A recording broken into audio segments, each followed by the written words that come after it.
आज की तारीख में मुस्लिम भाई बहनों पर जिस तरह से दोहरी नजर से देखा जा रहा है या उनके साथ भेदभाव या उनको टारगेट किया जा रहा है, उस तरीके से ही जो सेकुलर लोग हैं, जो अमन पसंद लोग हैं, जो ईमानदारी की, भाईचारे की बात करते हैं, वो भी आज की तारीख में टारगेट है। मैं ये भी बताना चाहती हूँ। खैर, बहरहाल इन चीजों से डरने की जरूरत नहीं है। सच जो कभी ना कभी सच की ही जीत होती है और इंशाल्लाह जरूर जीत होगी सच की ही। और हम सब लोग मिलकर जो भी हालात, जो भी परिस्थितियां हैं, उनसे एक संवैधानिक तरीके से किस तरह से निपटे, जरूर ये आज गुफ्तगू आप लोगों की रही होगी। ऐसे हिंदुस्तान का तसव्वुर शायद हमारे बड़ों ने, हमारे बुजुर्गों ने नहीं किया होगा। जो आज के मजहब के नाम पर जो मॉब लिंचिंग हो रही है, जो मजहब के नाम पर जिस तरह से दोहरा सलूक हो रहा है, तो ये बड़े अफसोस की बात है। और हम सब लोगों को मिलकर जो आज की परिस्थितियां हैं, आज के हालात हैं,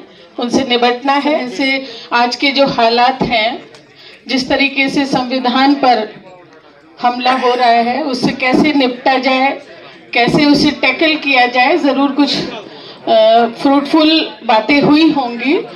और ज़रूरत इस बात की भी है कि केवल बात से काम नहीं चलेगा, अमली जामा उसको पहनाना पड़ेगा और प्रैक्टिकल तरीके से उसकी लड़ाई लड़नी पड़ेगी। मैं ऐसी कॉन्स्टिट्यूंसी से हूँ जहाँ पर भारी तादाद में मेरे मुस्लिम भाई बहन रहते हैं। मैं बड़ी खुशकिस्मत हूँ कि उनकी मोहब्बत मुझे मिलती रहती है। उन्होंने मुझे वोट भी दिया है और तमाम दुआएं भी मेरे लिए उनकी तरफ से मैं दुआओं भी ले पाती हूँ उनकी, तो मैं बहुत खुशकिस्मत हूँ। लेकिन जो आज हमारे बड़ों ने कभी नहीं सोचा होगा कि ऐसे हिंदुस्तान का तसव्वुर शायद हमारे बड़ों ने, हमारे बुजुर्गों ने नहीं किया होगा। जो आज के मजहब के नाम पर जो मॉब लिंचिंग हो रही है, जो मजहब के नाम पर जिस तरह से दोहरा सलूक हो रहा है, तो ये बड़े अफसोस की बात है। और हम सब लोगों को मिलकर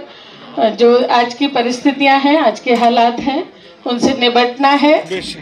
मेरी कॉन्स्टिट्यूंसी, क्योंकि जैसे मैंने बताया मुस्लिम बाहुल्य कॉन्स्टिट्यूंसी है और आए दिन परेशानियों से दो चार होते रहना पड़ता है। जो भी आज की मतलब हालात चल रहे हैं, एक अभी वाकया मैं बताना चाहूँगी कि एक मेरे यहाँ कॉलोनी है, एक बहुत पॉश कॉलोनी है।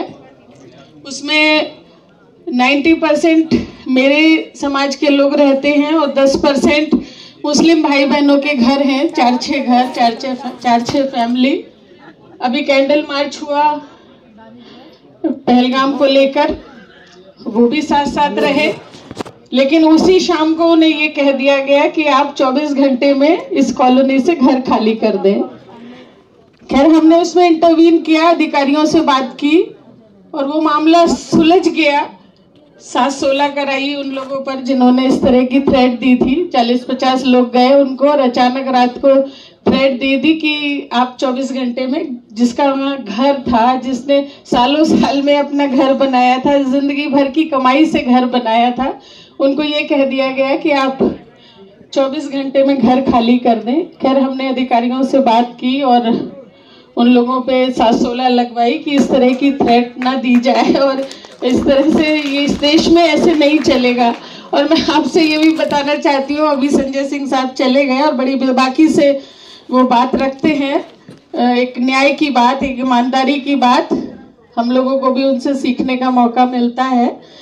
कि मैं आपको ये कहना चाहती हूँ कि जो सेकुलर लोग हैं, जितने आज की तारीख में मुस्लिम भाई बहनों पर जिस तरह से दोहरी नजर से देखा जा रहा है या उनके साथ भेदभाव या उनको टारगेट किया जा रहा है, उस तरीके से ही जो सेकुलर लोग हैं, जो अमन पसंद लोग हैं, जो ईमानदारी की, भाईचारे की बात करते हैं, वो भी आज की तारीख में टारगेट है। मैं ये भी बताना चाहती हूँ। खैर, बहरहाल इन चीजों से डरने की जरूरत नहीं है। सच जो कभी ना कभी सच की ही जीत होती है और इंशाल्लाह जरूर जीत होगी सच की ही। और हम सब लोग मिलकर जो भी हालात, जो भी परिस्थितियां हैं, उनसे एक संवैधानिक तरीके से किस तरह से निपटे, जरूर ये आज गुफ्तगू आप लोगों की रही होगी।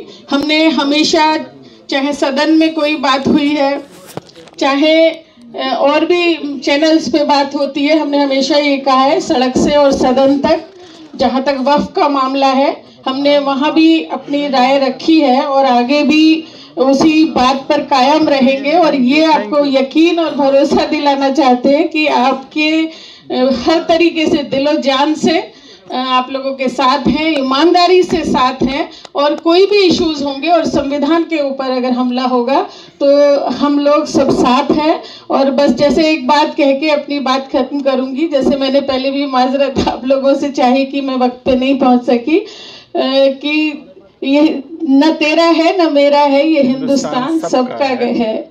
न तेरा है न मेरा है, ये हिंदुस्तान सबका है। भाई इसमें इसकी में आप लोगों की भी कुर्बानियां हैं आज की आज़ादी में, इसकी तरक्की में।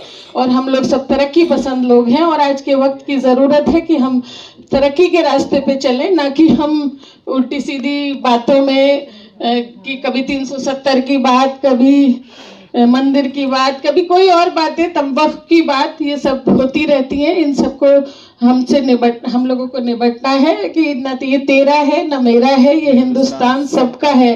और अगर ना समझी गई ये बात तो नुकसान सबका है। बहुत शुक्रिया अदीब साहब का, बहुत शुक्रिया। और बिल्कुल हर तरीके से हर मोड़ पर आपके साथ खड़े हो दिखाई देंगे। और बहुत सब लोगों का शुक्रिया। Thank you.